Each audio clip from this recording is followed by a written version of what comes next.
नमस्कार दर्शक मित्रों, आस्था मैगजीन.न्यूज में मैं रेणुका पांगरकर आप सबका स्वागत करती हूँ।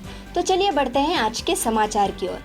कैप्टन अमरिंदर सिंह का दावा, जल्द प्रचार अभियान का हिस्सा बनेंगे पीएम मोदी और अमित शाह।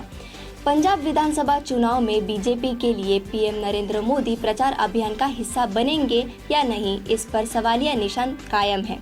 लेकिन पंजाब के पूर्व सीएम कैप्टन अमरिंदर सिंह ने बड़ा दावा किया है।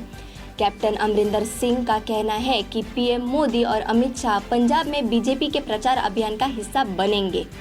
पंजाब विधानसभा चुनाव के लिए बीजेपी ने पीएलसी और सुखदेव सिंह ढींडसा के नेतृत्व वाले शिरोमणि अकाली दल के साथ गठबंधन किया है। कैप्टन अमरिंदर सिंह ने कहा, प्रधानमंत्री नरेंद्र मोदी और केंद्रीय गृह मंत्री अमित शाह पीएलसी बीजेपी शियाद संयुक्त गठबंधन के प्रचार के लिए जल्द पंजाब आएंगे। गठबंधन पंजाब और देश के हित में बनाया गया है। कैप्टन अमरिंदर सिंह ने एक बार फिर से पंजाब की सुरक्षा का मुद्दा उठाया है। पंजाब लोक कांग्रेस के प्रमुख अमरिंदर सिंह ने दावा किया है कि केवल पीएलसी भाजपा गठबंधन ही संवेदनशील सीमावर्ती राज्य में सुरक्षा सुनिश्चित कर सकता है। अमरिंदर सिंह ने कहा, राज्य और देश की सुरक्षा सर्वोपरि है, जिसे केवल पीएलसी गठबंधन केंद्र में भाजपा के नेतृत्व वाली सरकार के समर्थन से सुनिश्चित कर सकता है। बजट 2022 पर प्रधानमंत्री नरेंद्र मोदी ने भारतीय जनता पार्टी के कार्यकर्ताओं को किया संबोधित। बजट 2022 पर प्रधानमंत्री नरेंद्र मोदी भारतीय जनता पार्टी के कार्यकर्ताओं को संबोधित कर रहे हैं। पीएम मोदी का ये संबोधन वर्चुअली हो रहा है। पीएम मोदी ने कहा कि एक साल के बजट को एक घंटे में बोलना कठिन कार्य है। प्रधानमंत्री ने कहा कि भारत की अर्थव्यवस्था का निरंतर विस्तार हो रहा है। 7 से 8 साल पहले भारत की अर्थव्यवस्था 1,10,000 करोड़ रुपए थी। आज ये 2,30,000 करोड़ रुपए के आसपास की है। पीएम मोदी ने कहा कि कल वित्त मंत्री निर्मला सीतारमण ने बहुत ही खूबसूरती से, बहुत ही अच्छे ढंग से बजट के कुछ पहलुओं को हमारे सामने रखा। बजट स्पीच में पूरा बजट संभव नहीं होता है, क्योंकि बजट में बहुत ही बड़ा दस्तावेज होता है, बारीकियां होती है और सदन में ये सब बोलना संभव नहीं होता। प्रधानमंत्री ने कहा, इस समय 100 साल में आई सबसे बड़ी वैश्विक महामारी से देश लड़ रहा है। कोरोना का ये कालखंड दुनिया के लिए अनेक चुनौतियां लेकर आया है। दुनिया उस चौराहे पर आकर खड़ी हो गई है जहां टर्निंग पॉइंट निश्चित है। आगे जो दुनिया हम देखने वाले हैं वो वैसी नहीं होगी जैसे कोरोना से पहले थी। चीन की नापाक कोशिशों पर लगेगी लगाम, उत्तरी और पूर्वी कमान में नए कमांडर तैनात। चीन से जारी तनाव के बीच भारतीय सेना ने उत्तरी और पूर्वी कमान में कुछ बदलाव किए हैं। मंगलवार को इन दोनों कमानों में नए कमांडर की नियुक्ति की गई। खास बात यह है कि चीन के साथ सीमा पर उत्तरी और पूर्वी कमान रक्षा करती है। भारत और चीन के बीच करीब 21 महीनों से तनाव जारी है। इस दौरान दोनों पक्षों के बीच 41 दौर की सैन्य स्तर की वार्ता भी हो चुकी है। लेफ्टिनेंट जनरल उपेंद्र द्विवेदी ने मंगलवार को उधमपुर से सेना की उत्तरी कमान के general officer commanding in chief का कार्यभार संभाला। लेफ्टिनेंट जनरल योगेश कुमार जोशी के सोमवार को सेना निवृत्त होने पर लेफ्टिनेंट जनरल द्विवेदी ने यह पद संभाला है। अपने 40 वर्ष के शानदार करियर में लेफ्टिनेंट जनरल जोशी ने भारतीय सेना में अनेक अहम पदों पर सेवाएं दी। वहीं लेफ्टिनेंट जनरल आरपी कलिता ने कोलकाता मुख्यालय वाली पूर्वी कमांड का कार्यभार संभाला है। देश भर में जमीनों का बनाया जाएगा digital record, ULPIN number से मिलेगी पूरी जानकारी। केंद्रीय वित्त मंत्री निर्मला सीतारमण ने मंगलवार 1 फरवरी को संसद भवन में बजट पेश किया। वित्त वर्ष 2022-23 के लिए यह बजट पेश किया गया। इस बजट में सरकार ने बड़े ऐलान भी किए। डिजिटल इंडिया मिशन को नई ऊंचाइयों पर ले जाने की दिशा में वित्त मंत्री ने जमीनों का डिजिटल रिकॉर्ड बनाने की बात कही। केंद्र की नरेंद्र मोदी सरकार one nation one registration programme के अंतर्गत देश की ज़मीनों का डिजिटल रिकॉर्ड रखने के लिए एक खास तरह की यूनिक रजिस्टर नंबर जारी करेगी। ज़मीनों का सारा डिजिटल रिकॉर्ड बनाने के लिए सरकार आईपी पर आधारित टेक्नोलॉजी का इस्तेमाल करेगी। यहाँ हम आपको बताएंगे कि ज़मीनों का डिजिटल रिकॉर्ड और ज़मीन के लिए जारी किए जाने वाले यूनिक रजिस्टर नंबर के फ़ायदे क्या होंगे। केंद्र की नरेंद्र मोदी सरकार ने इस कार्यक्रम के तहत साल 2023 तक देश की सभी जमीन का डिजिटल रिकॉर्ड तैयार करने का लक्ष्य बनाया है। यदि सरकार अपने लक्ष्य को समय पर पूरा कर लेती है तो मार्च 2023 तक देश की जमीन का सारा रिकॉर्ड डिजिटल सेव हो जाएगा। प्रत्येक जमीन का डिजिटल रिकॉर्ड बनने के बाद 14 अंकों का एक यूनिक रजिस्टर्ड नंबर यानी ULP नंबर जारी किया जाएगा।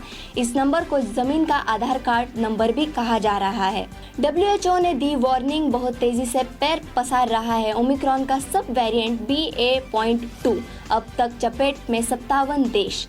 विश्व स्वास्थ्य संगठन ने मंगलवार को चेतावनी देते हुए कहा कि ओमिक्रॉन का सब वेरिएंट BA.2 बहुत तेजी से दुनिया भर में फैल रहा है और अब तक इसकी चपेट में 57 देश आ चुके हैं। WHO ने कहा कि यह जिस रफ्तार से बढ़ रहा है उससे आने वाले दिनों में यह और भी खतरनाक साबित हो सकता है। संगठन ने बताया कि मौजूदा समय में ओमिक्रॉन के सामने आए मामलों में इस स्ट्रेन से जुड़े करीब 96% मामले हैं। साथ ही 10 हफ्ते पहले कोरोना का ओमिक्रॉन वेरिएंट सामने आने के बाद से अब तक संक्रमण के 9 करोड़ से ज़्यादा मामले सामने आ चुके हैं। यह आंकड़ा 2020 के सामने आए कुल मामलों से भी ज़्यादा है। विश्व स्वास्थ्य संगठन ने बताया कि पिछले एक महीने में दुनिया भर से लिए गए सैंपल में से 93% ओमिक्रॉन वेरिएंट से है। इसमें ओमिक्रॉन के अलग अलग स्ट्रेन BA.1, BA.1.1, BA.2 और BA.3 आ चुके हैं। इसमें से BA.1 और BA.1.1 पहले ओमिक्रॉन है जिनकी पहचान की गई थी। बताया जाता है कि BA.2 वेरिएंट कई बार RT-PCR टेस्ट की पकड़ में भी नहीं सामने आ रहा है। इसीलिए BA.2 वैज्ञानिकों ने ओमिक्रॉन का छिपा हुआ स्ट्रेन कहा है। बजट के अगले दिन बढ़त के साथ हुई बाजार की शुरुआत, सेंसेक्स 450 अंक बढ़ा। बजट के अगले दिन घरेलू शेयर बाजार की मजबूत शुरुआत हुई। ग्लोबल मार्केट से मिली पॉजिटिव संकेतों से बुधवार को स्टॉक मार्केट की तेज शुरुआत हुई। निफ्टी 17,700 के पार खुला। शुरुआती कारोबार में सेंसेक्स में 500 अंक से ज़्यादा का उछाल आया है। फिलहाल सेंसेक्स 503 अंक बढ़कर 59,365.70 के स्तर पर कारोबार कर रहा है। Bajaj Finserv, IndusInd bank, Bajaj finance, HCL tech, Titan Sensex पर टॉप गेनर्स है। वहीं टेक महिंद्रा, HUL और टाटा स्टील टॉप लूजर्स हैं। बाजार में तेजी से निवेशकों को 2.72 लाख करोड़ रुपए का फायदा हुआ है। आपको बता दें कि बजट के दिन BSE का 30 शेयरों वाला सेंसेक्स 848.40 अंक यानी 1.46% के उछाल के साथ 58,862.57 अंक पर बंद हुआ। कारोबार के दौरान यह एक समय 1018.03 अंक की बढ़त के साथ 59,032.20 अंक पर पहुंच गया था। बजट 2022 में वित्त मंत्री निर्मला सीतारमण ने टूरिज्म के लिए 2,400 करोड़ का ऐलान किया। पिछले साल के मुकाबले इस साल बजट में 18.42% का उछाल आया है। बजट घोषणा से टूरिज्म सेक्टर को थोड़ी राहत मिली है। कोरोना के कारण पिछले 2 सालों से यह सेक्टर बुरी तरह प्रभावित था। वित्त मंत्री निर्मला सीतारमण ने बजट में आपातकालीन क्रेडिट लाइन गारंटी योजना को मार्च 2023 तक बढ़ा दिया है। इसी के साथ ही उन्होंने कहा कि इसके तहत गारंटी कवर को 50,000 करोड़ रुपए से बढ़ाकर कुल 5 लाख करोड़ रुपए का किया जाएगा। अतिरिक्त राशि विशेष रूप से आतिथ्य और संबंधित उद्यमों के लिए होगी। केंद्रीय सांस्कृतिक और पर्यटक मंत्री जी किशन रेड्डी ने कहा कि मैं आत्मनिर्भर भारत का बजट के लिए प्रधानमंत्री नरेंद्र मोदी और वित्त मंत्री निर्मला सीतारमण का आभारी हूं। भारत आज़ादी के अमृत महोत्सव के साथ आज़ादी का 75 साल मना रहा है। हम अमृत काल में प्रवेश कर रहे हैं और यह बजट भारत के लिए 100वें वर्ष का खाका पेश कर सकता है। प्रस्तावित 2,400 करोड़ रुपए के आवंटन में से 1,644 करोड़ रुपए पर्यटक संबंधी बुनियादी ढांचे के विकास के लिए और 421.50 करोड़ रुपए प्रचार गतिविधियों के लिए होंगे। साइकिल चलाकर संसद पहुंचे स्वास्थ्य मंत्री मनसुख मांडविया। दिल्ली में प्रदूषण हमेशा से ही एक बड़ी समस्या रही है। जिसका एक बड़ा कारण यहाँ रोजाना चलने वाले लाखों वाहन होते हैं। लेकिन केंद्रीय स्वास्थ्य मंत्री मनसुख मांडविया ने इस बीच लोगों को एक खास मैसेज देने का काम किया है। स्वास्थ्य मंत्री को संसद के बजट सत्र के लिए पहुंचना था, लेकिन इसके लिए उन्होंने कार का इस्तेमाल नहीं किया, बल्कि साइकिल चलाकर वे सांसद पहुंच गए। संसद परिसर में स्वास्थ्य मंत्री को साइकिल चलाते हुए देखा गया। वो अपनी इसी साइकिल से अपने घर से संसद तक पहुंचे।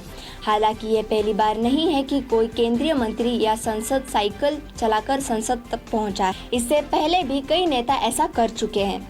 उत्तर प्रदेश के मुख्यमंत्री योगी आदित्यनाथ ने कहा कि डबल इंजन की भाजपा सरकार ने ऋण माफी से लेकर फसल बीमा तक किसान कल्याण हेतु कई क्रांतिकारी कदम उठाए हैं।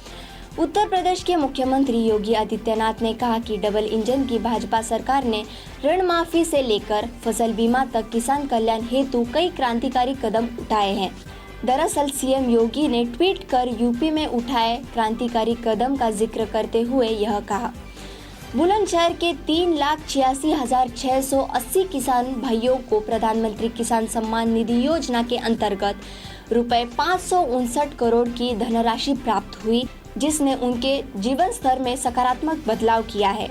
साथ ही एक अन्य ट्वीट में उन्होंने शिक्षा का जिक्र करते हुए कहा कि गरीब परिवार का बच्चा अच्छी शिक्षा प्राप्त कर सके, इस हेतु भाजपा सरकार द्वारा अटल आवासीय विद्यालय स्थापित किए जा रहे हैं।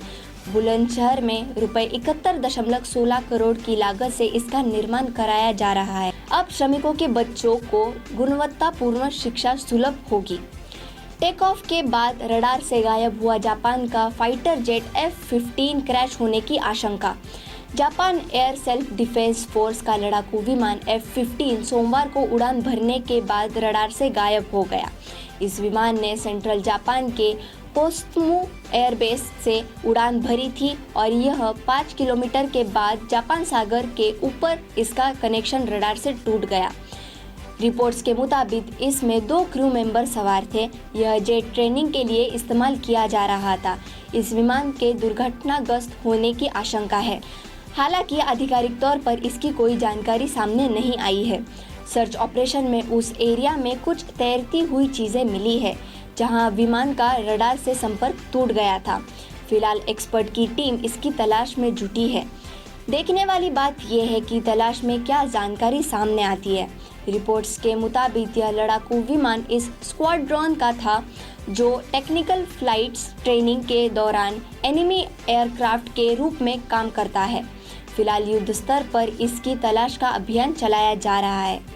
ऐसे ही समाचार और देश विदेश की खबरों को सुनने के लिए हमारे आस्थामैगजीन.न्यूज को लाइक करें, शेयर करें और सब्सक्राइब करें। धन्यवाद। સંસ્કારોનું સિંચન કરતું પારિવારિક મેગેઝિન એટલે Aastha Gujarati magazine and digital web news portal. Aastha સમાચારોનું સચોટ માધ્યમ. વધારે માહિતી માટે વિઝિટ aasthamagazine.news.